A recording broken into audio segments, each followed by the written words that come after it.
जुन किसिमले राहत बाँडियो त्यो पनि आफ्ना मान्छेको, आफ्ना पार्टीका मान्छेहरूलाई, आफ्ना सदस्यलाई राष्ट्रपति खुल्ला मञ्चमा आउने, सैनिक मञ्चमा आउने, त्यसैले तिमीहरूले यता खुवाउन पाउँदैनौ कि राष्ट्रपति आउँदाखेरि ती गरिब मान्छेले खानै नपाउने हो र? म सक्रिय राजाको पक्षमा कहिल्यै पनि छैन, मेरो लाइफमा कहिल्यै नै रहेन। दोस्रो चरणको लकडाउनमा गयौँ र त्यो लकडाउन लम्बियो भने मुलुकमा धेरै नागरिकहरूको आर्थिक अवस्था चाहिँ कमजोर हुन्छ। हाम्रो मात्रै होइन, अरू देशमा, अरू मुलुकमा पनि यसले ठुलो असर पारेको छ। सरकारको लागि पनि ज्यादै एउटा कठिन, हामी सबैको लागि कठिन अवस्था। लकडाउन भयो, सबै क्रियाकलाप ठप्प हुन्छन्। खुल्ला मञ्चमा उनीहरूका भाँडाकुँडाहरू खोसिने, प्रहरीले लिने, ग्यासहरू लिने जुन किसिमको दमन भयो नि, कोभिडमा सरकारले यति खर्च गर्यो, उति खर्च गर्यो भनेर भन्यो, त्यो कहाँ खर्च भयो त? त्यसको प्रधानमन्त्री त्यो बेला भन्नुभयो अडिट आउन बाँकी छ, समय लाग्छ भन्नु। खोइ त, अहिले त थुप्रो समय भइसक्यो। सबैको एकताको प्रतीकको रूपमा, सबैको एउटा साझा व्यक्तित्वको रूपमा रहने राज संस्थाको पक्षमा म छु।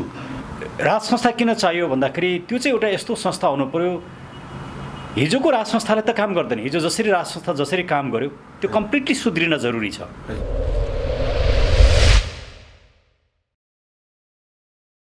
दर्शकबिन नमस्कार, म हरिप्रसाद पाठक, तपाईहरू हेर्दै हुनुहुन्छ मेकिङ नेपाल। आज म फेरि हाम्रो डाक्टर सुरेन्द्र भण्डारी सरकोमा आइपुगेको छु र उहाँसँग केही सामसामयिक कुरा गरौँ। यिनै एमसिसी अहिले देशको चाहिँ तपाईँलाई चाहिँ हिउँदे अधिवेशन सकिएको अवस्था छ, अब सायद असारको अधिवेशन सुरु हुने हो या के हो, यिनै कुरालाई समग्र यिनै कुरालाई लिएर हामी आइपुगेका छौँ। सर, हाम्रो कार्यक्रममा हजुरलाई स्वागत छ।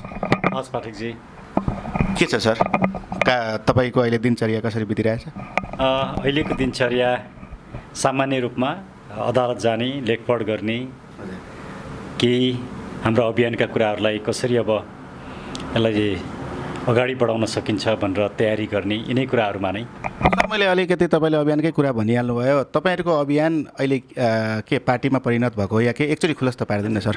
हामी आन्तरिक रूपमा पार्टीमा जाने भनेर सहमतिमा आएका छौँ, सहमत भएका छौँ। तर यसलाई पार्टीको रूपमा कहिले घोषणा गर्ने र त्यसका कार्यक्रमहरू कसरी अगाडि बढाउने, कस्ता कार्यक्रम दिने, के गर्ने भन्ने विषयमा हामी अहिले पनि छलफलमै छौँ। र अर्कोतिर त यो कोभिडको यो जुन दोस्रो लहर सुरु भएको छ र सबैलाई एक किसिमले आतङ्कित, त्रसित बनाएको छ। कुनै पनि बेला गभर्मेन्टले फेरि लकडाउन गर्न सक्ने सम्भावनाहरू देखिएका छन्। त्यसैले यी सबै कन्टेक्स्टलाई हेरेर हामी एउटा तयारीको क्रममा छौँ। सर, मैले तपाईँले लकडाउनको कुरा भन्दै गर्न साँच्चै हाम्रो अहिले यो कोभिड-19 भनेर जुन अहिले हामीले नामाकरण पनि गरिएको छ, दोस्रो कोभिड सुरु पनि भयो भनेको छ, सरकारले लकडाउन पनि गर्न खोजिरहेको अवस्था छ। तपाईँ चाहिँ के भन्नुहुन्छ? साँच्चै देशलाई लकडाउनमै राख्नुपर्छ या कुनै एउटा चाहिँ त्यसको निकास निकाल्न सकिन्छ सर? अब यो एकदमै टेक्निकल विषय, यो मेडिकल सेक्टरका मानिसहरूले नै जान्ने विषय, म यसको विषयको ज्ञाता होइन। तर एउटा नागरिकको हैसियतले अब फेरि हामी दोस्रो चरणको लकडाउनमा गयौँ र त्यो लकडाउन लम्बियो भने मुलुकमा धेरै नागरिकहरूको आर्थिक अवस्था चाहिँ कमजोर हुन्छ। एउटा आर्थिक सङ्कटमा मुलुक फस्ने एउटा श्रृङ्खला सुरु हुन्छ। त्यसले हामी सबैका आर्थिक पक्ष एक किसिमले डामाडोल भइसकेको अवस्था छ। त्यो कति भन्ने कति नभन्ने भन्ने कुरा मात्रै हो। हाम्रो मात्रै होइन, अरू देशमा, अरू मुलुकमा पनि यसले ठुलो असर पारेको छ। चीनमा यसले खासै ठुलो असर पारेन। चीनको इकोनोमिक रिकभरी एकदमै राम्रो रह्यो अन्तको भन्दा। त्यसैले मेरो कन्सेप्ट चाहिँ के हो भने स्वास्थ्य पनि इम्पोर्टेन्ट छ। हामी सबैले आफ्नो पनि जीवन बचाउनुपर्छ, अरूको जीवनको पनि रक्षा गर्नुपर्छ। तर लकडाउनै मात्रै पनि विकल्प हो जस्तो मलाई लाग्दैन। अब लकडाउन नगरिकन नहुने भयो भने नगरेर पनि हुँदैन। यो सरकारको लागि पनि ज्यादै एउटा कठिन, हामी सबैको लागि कठिन अवस्था। लकडाउन भयो, सबै क्रियाकलाप ठप्प हुन्छन्। लकडाउन भएन, सङ्क्रमणको डर त्यति नै बेसी हुन्छ। त्यसैले यो हामी जस्तो एउटा लेम्यानले भन्ने विषयभन्दा पनि यो विषयका एक्सपर्टहरू, डक्टरहरू, सम्बन्धित विज्ञहरूले बोल्नु चाहिँ राम्रो हुन्छ। जस्तै तपाईँले पहिलो लकडाउनमा सरकारले खासै चासो लकडाउन चाहिँ देशलाई गरियो, जनतालाई सुरक्षित गरियो, तर जुन हाम्रो देशको अवस्था अहिले जुन परिवेशका हाम्रा जनताहरू हुनुहुन्छ नि, उहाँहरूलाई साँच्चै त्यो लकडाउनमा चाहिँ जुन सरकारले गर्नुपर्ने गरिएन जस्तो पाइयो। तपाईँहरूले नै भनिराख्नु भएको छ कि 10 अरबको चाहिँ भ्रष्टाचार पनि भयो यसमा, होइन? त यो दोस्रोचोटि लकडाउन गर्दा त झनै जनता मारमा पर्ला नि त, सरकारले त झनै लुटपाट नै गर्लान् जस्तो त देखिन्छ नि त सर। के भन्नुहुन्छ तपाईँले? होइन, यहाँले एकदमै ठिक कुरा, हामीले योभन्दा अगाडिको लकडाउनको बारेमा थुप्रै बोलेका पनि छौँ। खास गरिकन सामाजिक अभियन्ताहरूले जसरी खुल्ला ठाउँमा एक छाक तातो भात खुवाउनको लागि जुन योगदान पुर्याए, त्यो साह्रै ठुलो योगदान थियो।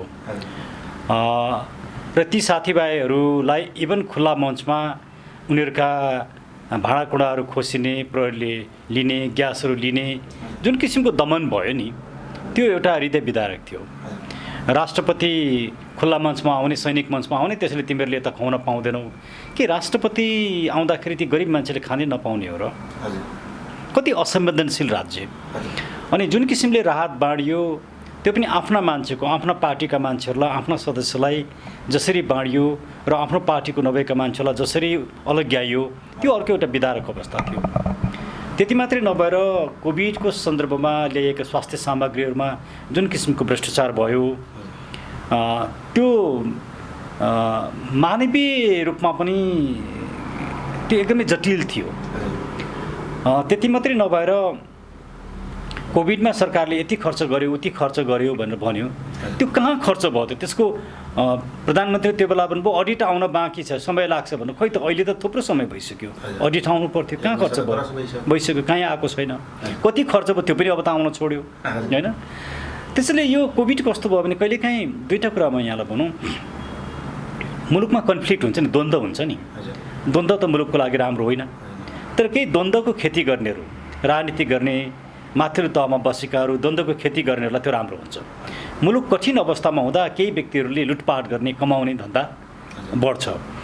यसरी नै यो स्वास्थ्यको किसिमले पनि मुलुक सङ्कटमा हुँदाखेरि मुलुकको हर्ताकर्ताहरूले झन् मुलुकलाई लुट्ने, अव्यवस्था, व्यथिति, भ्रष्टाचार यी सबै कुरा मौलाउँछन्।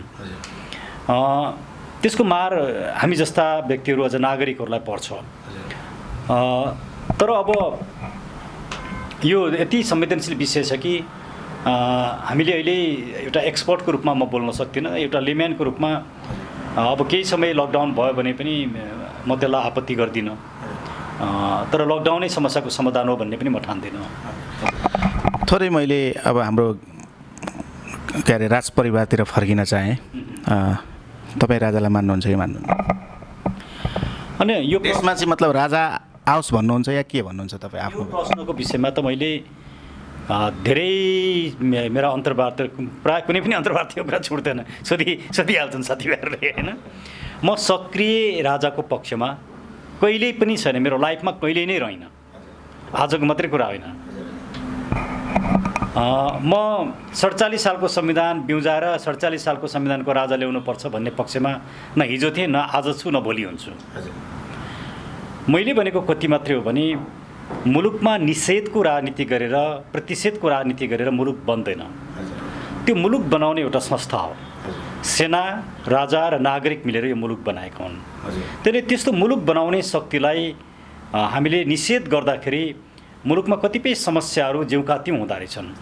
हेड अफ द स्टेट, राष्ट्र प्रमुख चाहिँ एउटा दलबाट जाने, दलको पनि एउटा गुटबाट जाने हुँदाखेरि सबै मानिसहरूले आफ्नो हेड अफ द स्टेटलाई आफ्नो ठान्न सक्दो रहेन रहेछ। त्यसले यो गणतन्त्रमा देखिएको जुन समस्या छ, त्यो समस्याको कारणले एउटा संविधानभित्र बस्ने, संसदभित्र बस्ने, राजनीति नगर्ने, तर राष्ट्र प्रमुखको रूपमा एउटा राजनीतिभन्दा माथि उठेर भूमिका निर्वाह गर्ने, सबैको एकताको प्रतीकको रूपमा, सबैको एउटा साझा व्यक्तित्वको रूपमा रहने राज संस्थाको पक्षमा म छु। जस्तै तपाईँले भनिराख्दाखेरि, जस्तै अहिले हामीहरूले कार्यकारी राष्ट्रपति भनिराखेका छौँ, अथवा कार्यकारी प्रधानमन्त्री ल्याउँ, तपाईँहरूले चाहिँ राजा ल्याउँ भन्ने कुरो पनि एउटा छ, होइन? एउटा पाटो चाहिँ एउटा चाहिँ त्यो छ। जस्तै राष्ट्रपति अहिले तपाईँलाई हाम्रो देशमा छन्, एउटा भूपू राष्ट्रपति छ, एउटा वर्तमान राष्ट्रपति छ। भनेपछि अबको वर्तमान राष्ट्रपति पनि भूपू राष्ट्रपति हुनुहुन्छ।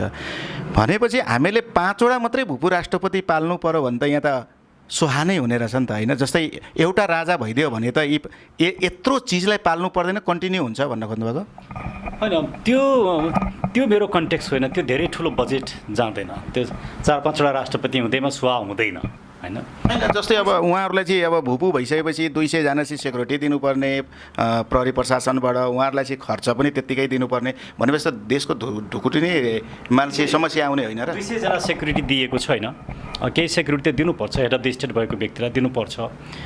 त्यसले नै म मुलुकको अर्थतन्त्रमा आमूल परिवर्तन आउने, त्यसले नोक्सान पार्ने म त्यस्तो देख्दिनँ। समस्या सिद्धान्तको कुरा हो। मुख्य कुरा के हो भने हेड अफ द स्टेट हुने व्यक्ति न्युट्रल हुनुपर्छ, सबै नागरिकहरूलाई समान रूपमा व्यवहार गर्न सक्नुपर्छ। एउटा पार्टीको एउटा गुटको केही व्यक्तिहरूको मात्रै राष्ट्रपति बन्नु भएन, पहिलो सिद्धान्तिक कुरा त्यो हो। दोस्रो कुरा, हाम्रो जस्तो एउटा जटिल भूराजनैतिक अवस्थामा रहेको मुलुकमा वैदेशिक हस्तक्षेप नहोस् भन्नका लागि पनि राजनीतिभन्दा माथि उठेको हेड अफ द स्टेट चाहिन्छ। त्यसैले राज संस्था किन चाहियो भन्दाखेरि त्यो चाहिँ एउटा यस्तो संस्था हुनु पर्यो, हिजोको राज संस्थाले त काम गर्दैन, हिजो जसरी राज संस्था जसरी काम गर्यो त्यो कम्प्लिटली सुध्रिन जरुरी छ। हिजोकै तौर तरिका, हिजोकै शक्ति, आफूले राजनीतिक शक्ति आफ्नो हातमा प्रयोग गर्ने राजाको परिकल्पना मैले गरेको होइन। त्यसैले म 47 सालको संविधानको पक्षमा छैन। तर अब समस्या त्योभन्दा पनि डिप लेभलको समस्या कहाँ छ भने अहिले राजावादी खेमा पनि पुरै विभक्त छ। अहिले मुलुकमा कुनै यस्तो समूह छैन जुन विभक्त नभएको होस्।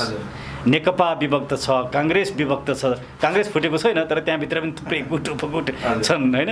जसपाको हालत तपाईँले देखिरहनु भएको छ होइन, राजावादीहरूको हालत तपाईँले देखिरहनु भएको छ। मुलुक एउटा यस्तो अवस्थामा छ कि कहीँ पनि अब हामी जस्ता अभियन्ताहरू तपाईँले देखिरहनु भएको छ जो कोही कसैसँग मिल्न सक्दैन होइन। त्यसैले यो एउटा एकदमै डेस्पोन्डेन्स, एकदमै निराशाको अवस्था छ अहिले मुलुकमा। तर यसको अर्थ यो होइन कि सधैँ यस्तै हुन्छ, यसरी नै निराशाको अवस्था हुन्छ भन्ने होइन। यो एउटा अवसर हो, यही अवसरलाई हामीले तोड्न सक्नुपर्छ र मुलुकलाई राइट डिरेक्सनमा लानुपर्छ। अब यसको अर्थ यो होइन कि राजा आएर राजालाई शासन गर्ने, यी सब दलहरूलाई, यसका नेताहरूलाई ठिक लाउने, म डन्डा हान्छु भन्यो भने त्यो त गलत कुरा हो। त्यो त राजा 2 दिन पनि टिक्दैनन्। म त्यस्तो राजाको पक्षमा छैन। हो, भ्रष्टाचारीहरूमाथि कारबाही गरिनुपर्छ। त्यो चाहिँ माया दया नगरिकन भ्रष्टाचारलाई कानुनको दायरामा ल्याएर दण्डित गर्नै पर्छ। त्यो प्रचण्ड हुन् कि देउबा हुन् कि ओली हुन् कि फलाना हुन्, जोसुकै हुन्, यसले को हो भन्ने कुरा म्याटर गर्न हुँदैन। तर पार्टी नै प्रतिबन्ध गर्ने, दललाई प्रतिबन्ध गर्ने, लोकतन्त्रलाई नै अन्डरमाइन गर्ने कुरामा मेरो सहमति हुँदैन। म लोकतन्त्र सहितको राज संस्थाको पक्षमा मात्रै उभिएको हुँ, त्यसैमा मात्रै उभिन्छु। भोलि पनि म त्यही हो, आज पनि त्यही, हिजो पनि त्यही हो। जस्तै मैले अलिकति जोड्न चाहेँ, जस्तै तपाईँलाई चाहिँ यो हाम्रो खगेन्द्र सङ्ग्रौला, तपाईँलाई चाहिँ सिके राउत, युगल पाठक होइन, यहाँ दमननाथ ढुङ्गाना, पद्मरत्न तुलाधरहरू चाहिँ जुन मधेस मुभमेन्टको चाहिँ यिनीहरू चाहिँ त्यतिखेर चलाइएका चाहिँ सिआइएका एजेन्ट पनि भनेका छन् नि। यसलाई अनि यिनै एजेन्टहरूले गर्दा हिजो राजाको अवस्था यो भएको, राजा फालिएको पनि भनिन्छ। तपाईँ के भन्नुहुन्छ? हेर्नुहोस्, यो नेपालमा एउटा बहुत विकृत मनस्थिति छ। हामी प्रत्येकलाई एजेन्ट भनिदिन्छौँ। तपाईँले सुन्नुभयो होला, मलाई नै पनि युरोपियन युनियनको एजेन्ट, अमेरिकन एजेन्ट धेरै भनेका छन् नि। सायद तपाईँको अर्को प्रश्न आउँथ्यो होला होइन। म के हो भन्ने कुरो त मलाई थाहा छ नि होइन। म तपाईँले जो व्यक्तिहरूको नाम लिनुभयो, म धेरैलाई चिन्दिनँ। जस्तो दमन दाईलाई म राम्रोसँग चिन्छु, हामी सँगै काम गरेका मान्छे हौँ। उहाँको इन्टिग्रिटीमा म क्वेसन उठाउँदिनँ। उहाँ एकदमै इन्टिग्रिटी भएको व्यक्ति हो। उहाँ सिआइएको एजेन्ट हो भन्ने कुरामा म विश्वासै गर्दिनँ। म यस्ता नचाहिँदा फजुल हल्का आरोपमा म विश्वास गर्दिनँ। र यी व्यक्तिहरूको जुन छवि छ, त्यो छविमा यस्तो किसिमको प्रश्न उठाउनु राम्रो कुरा होइन, म उठाउन सक्दिनँ। अब मैले थोरै जस्तै कुनै समय जी न्युजका पत्रकार नेपालमा आउनुभएको थियो। नेपाल भनेको छोटे भाइ, इन्डिया भनेको बडे भाइ भनेर उहाँले चाहिँ हाम्रै प्रधानमन्त्रीज्यूलाई क्वेसन गर्नुभएको थियो।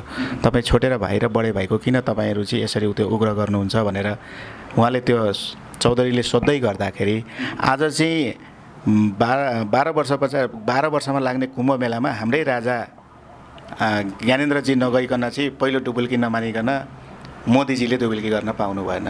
साँच्चै यो छोटेर बढेको के रहेछ त अर्थ चाहिँ एकचोटि प्रश्न हाम्रो दर्शकहरूलाई गराइदिनु। होइन, यो लघुताभास मात्रै हो।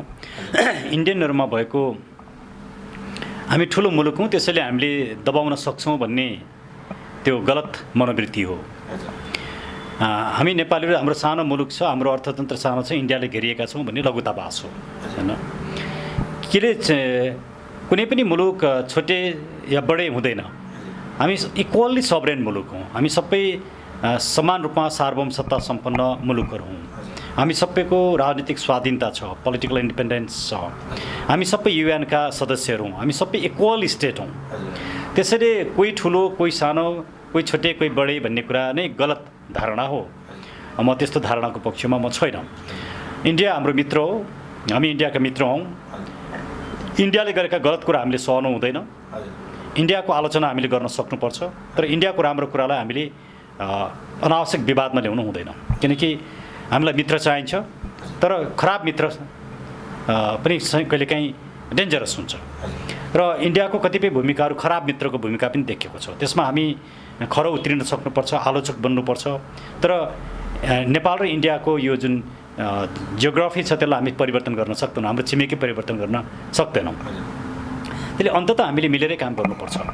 तर मिल्नुको अर्थ आफ्नो सबरेन्टी, पोलिटिकल इन्डिपेन्डेन्सलाई धितोमा राखेर उनीहरूसँग झुकेर होइन। जसरी अहिलेको राजनीति र राजनीतिक नेताहरूले इन्डियासँगको लघुताभास र एक किसिमको समर्पणवादका आधारमा काम गरेका छन्, त्यो नै हाम्रो मुलुकको लागि घातक भएको छ। त्यसैले यो समर्पणवाद र लघुताभासभन्दा माथि उठ्न सक्ने शक्ति नेपाललाई चाहिएको छ।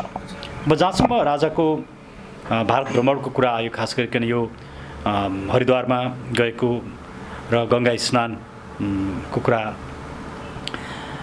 त्यसको राम्रो पक्ष के हो भने त्यहाँ नेपाली झन्डाहरू फहराइए। नेपालको जुन किसिमको इज्जत, अर्को मुलुकमा नेपालको झन्डा फहरिनु भनेको त्यो नेपालको लागि ठुलो इज्जतको कुरा हो।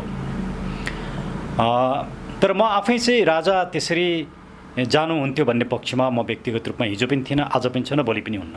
किनभने त्यसले दिने पोलिटिकल मेसेज राम्रो दिँदैन।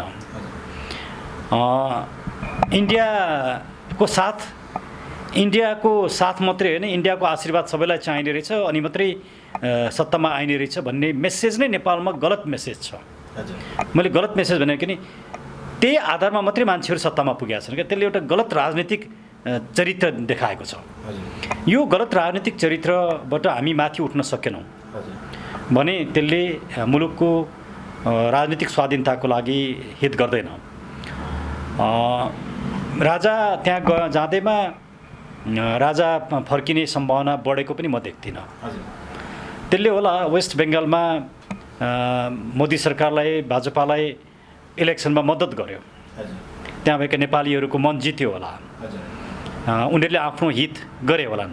तर त्यसले नेपालको कति हित भयो भएन यो समीक्षाको विषय हुन्छ। तर डिप्लोमेटिकल्ली भन्दाखेरि नेपाल सरकारले यसलाई नेपालको हितमा प्रयोग गर्न सक्थ्यो र राजाको त्यो भ्रमणलाई एउटा सकारात्मक रूपमा लिन सक्थ्यो। नेपाल सरकारले त्यसमा अझ नेपाली राजदूतले नै जुन किसिमका भूमिकाहरू खेले त्यसले हामीले डिप्लोमेटिक रूपमा हामीले मुलुकलाई हेर्न सकेनौँ, डिप्लोमेसी बुझेनौँ र सरकारले त्यो अवसर चाहिँ गुमायो भन्ने मलाई लाग्छ। जस्तै तपाईँलाई राजाले चाहिँ त्यही ठाउँमा गएर उहाँसँग मिडियाहरूलाई इन्टरभ्यू इङ्ग्लिसबाट लिँदा नेपालीमा दिनुभयो, तर हाम्रो अहिलेको हामीले राजनेता पनि भन्ने गरेका छौँ प्रचण्डज्यूलाई, उहाँ चाहिँ आफ्नै देशको चाहिँ विभिन्न ठाउँमा जाँदा हिन्दीमा भाषण गर्नुहुन्छ। यी दुईटालाई कम्पेयर गर्दाखेरि साँच्चै देशको माया कसले गर्दा रहेछन्? दुईटैले गर्दा रहेछन् या एउटाले गर्दा फलाने कसले चाहिँ गर्दा रहेछन् त सर? भाषा बोल्ने कारणले देशको माया हुने र नहुने भन्ने कुरा यस्तो सतै कुरामा मलाई विश्वास लाग्दैन। राजाले इन्डियामा गएर म हिन्दी जान्दिनँ भनेर जुन भने राजा हिन्दी नजान्ने त होइनन् नि। नेपालीमा जुन बोले त्यो राम्रै कुरा हो होइन, तर राजाले अङ्ग्रेजीमै बोलाए भए या हिन्दीमै बोलाए भने त्यो नराम्रो हुँदैन थियो। किन उनीहरूको भाषालाई रेस्पेक्ट गर्न सक्नुपर्छ। हामीले कसैको पनि भाषालाई रेस्पेक्ट गर्नुपर्छ। नेपालमा पनि हिन्दी बोल्ने मान्छेहरू छन्, नेपालमा पनि अङ्ग्रेजी बोल्ने मान्छेहरू छन्, नेपालमा विभिन्न भाषा भाषीका मान्छेहरू छन्। नेपाली मात्रै बोल्दाखेरि नेपाली हुने, अरू भाषा बोल्दा नेपाली नहुने भन्ने यो चिन्तन गलत चिन्तन हो। त्यसले राजाले गएर इन्डियामा नेपाली भाषामा बोले, त्यसले गर्दा एकदमै महान राष्ट्रवादी रहेछन् राजा चाहिँ। प्रचण्डले हिन्दीमा बोले त्यसैले प्रचण्ड चाहिँ गद्दार रहेछन् भन्ने निष्कर्ष म निकाल्न सक्दिनँ। हो, प्रचण्डका गलत राजनीतिक कुराहरू छन्। प्रचण्डले यो मुलुकलाई राजनीतिक रूपमा दिशाविहीन बनाएका कुराहरू छन्, ध्वंसको राजनीति गरेका कुरा, यी सब कुरामा म प्रचण्डको आलोचक हुँ। तर उनले हिन्दी बोले त्यही कारणले प्रचण्ड चाहिँ गलत भन्ने त्यति आधारमा म निष्कर्ष निकाल्दिनँ। यस्तो सतै निष्कर्ष हामी जुन मुलुकमा निकाल्छौँ त्यही कारणले यो मुलुकमा राजनीति यति बिग्रिएको हो र यो बिग्रेको राजनीतिलाई नागरिकहरूले सुधार्न र सपार्न नसकेका हुन्, किनकि नागरिकहरूमा त्यो लेभलको चेतना नै भएन। हामी एकदम सतै नागरिकहरू एकदम सतै कुरा गरेर बसेका छन्। हो, त्यसमा हामी सबैको कमजोरी, नागरिकहरूको चेतना अभिवृद्धि गर्ने काम हामी सबैको हो। तर जुन चेतनाका आधारमा आज नागरिकहरूले विश्लेषण गर्छन् त्यसले मुलुक बन्दैन। हजुरको अमूल्य समयको लागि हजुरलाई धेरै धेरै धन्यवाद। यहाँलाई पनि धन्यवाद हजुर।